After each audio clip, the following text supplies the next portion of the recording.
जब हमारा period irregular हो और हम लोग प्रेगनेंसी चाहते हैं, तब हमें कैसे पता चलेगा कि हमको कौन से टाइम पे साथ में रहना है।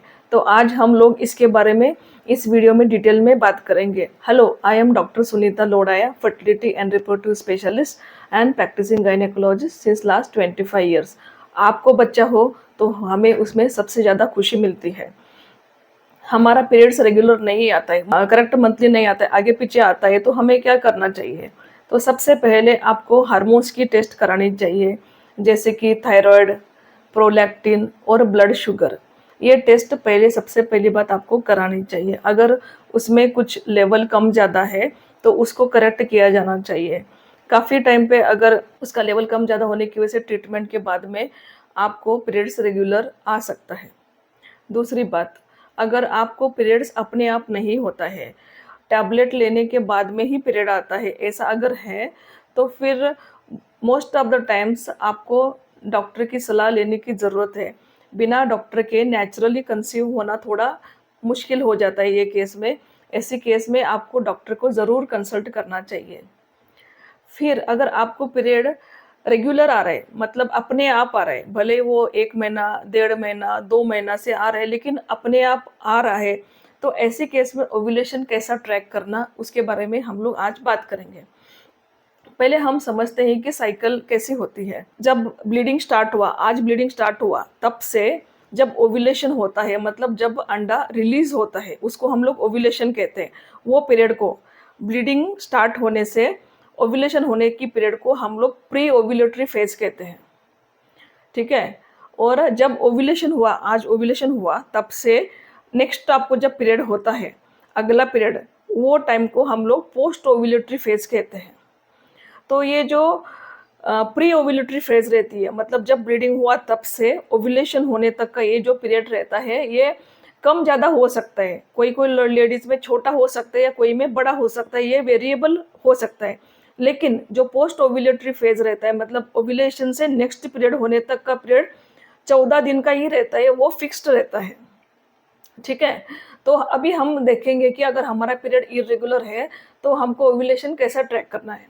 सबसे पहली बात, आपको आपके लास्ट 6 महीने की पीरियड्स का साइकिल लेंथ देखना है।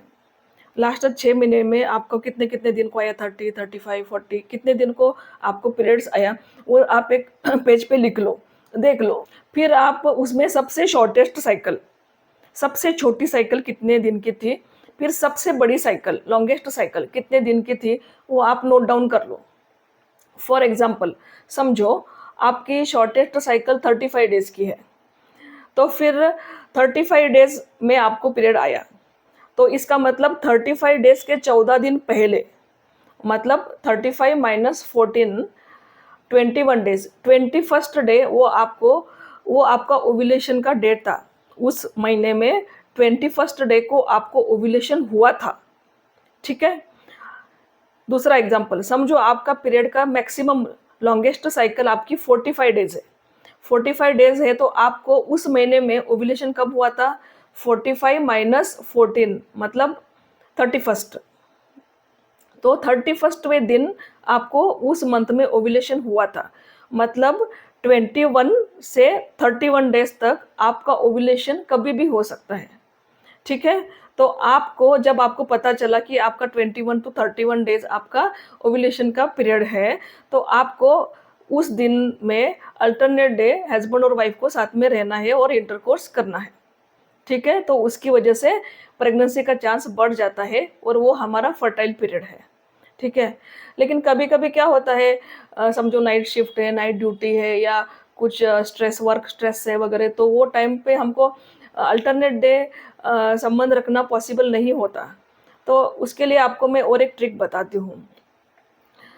जब ओव्यूलेशन होता है, तब ओव्यूलेशन होने के पहले हमारे शरीर में एलएच नाम का एक हार्मोन रहता है, लुटिनाइजिंग हार्मोन जिसको हम लोग बोलते हैं, उसकी मात्रा हमारे खून में बढ़ जाती है। और बढ़ने के बाद में 12 घंटे के बाद में जनरली ओव्यूलेशन होता है। तो ये एलएच लेवल कब बढ़ा, उसको जानने के लिए एक मेथड है। मार्केट में जैसा यूरिन प्रेगनेंसी टेस्ट का किट अवेलेबल रहता है, वैसा एक ओव्यूलेशन का एलएच किट मार्केट में अवेलेबल होता है। तो वो जो किट रहता है उसके अंदर अगर आप पेशाब डालते हो आफ्टरनून का, जनरली आफ्टरनून का पेशाब आप उसमें डालना, आपका जब ओव्यूलेशन का टाइम रहता है उसके 1-2-3 दिन के पहले से आप स्टार्ट करना। उसमें यूरिन डालने के बाद में आपको लाइन जैसा प्रेगनेंसी टेस्ट में आती है वैसा 1 या 2 लाइन दिखेगी। अगर आपको उसमें 2 लाइन दिखती है, तो इसका मतलब आपका एलएच लेवल अभी बढ़ा वाला है और आपको नेक्स्ट 12 आवर्स के बाद में आपका ओव्यूलेशन होएगा। तो ये एक रफ एस्टिमेट है, तो इसलिए वो टाइम से आप 1-2-3 दिन तक इंटरकोर्स कर सकते हो, जिसकी वजह से आपको प्रेगनेंसी का चांस बढ़ जाएगा। अगर वो एलएच किट में एक ही लाइन आती है, मतलब आपका अभी एलएच नहीं बढ़ा है और आपका ओव्यूलेशन अभी नहीं हुआ है। तो आज हमने इस वीडियो में देखा कि अगर हमारा पीरियड इर्रेगुलर है तो भी हमको नेचुरली कैसा हम लोग प्रेग्नेंट हो सकते हैं, हम हमारा ओव्यूलेशन कैसा ट्रैक कर सकते हैं। पहले तो आपको हार्मोन टेस्ट करना है, फिर आपको आपकी शॉर्टेस्ट साइकिल और लॉन्गेस्ट साइकिल जान के उसके हिसाब से ओव्यूलेटरी पीरियड निकालना है और उसके हिसाब से आपको इंटरकोर्स रखना है। तो इससे आपकी प्रेगनेंसी के चांसेस बढ़ जाएंगे। ऐसा ही हम लोग प्रेगनेंसी, इनफर्टिलिटी और gynaec related video regularly upload करते रहेंगे। आपको उसको ज़रूर देखिए। आपको कुछ डाउट है, कुछ शंकाएँ हैं, तो आप हमको कमेंट सेक्शन में लिख के भेजिए। हमारा एम एक ही है कि आप जल्दी से जल्दी प्रेग्नेंट हो। Thank you.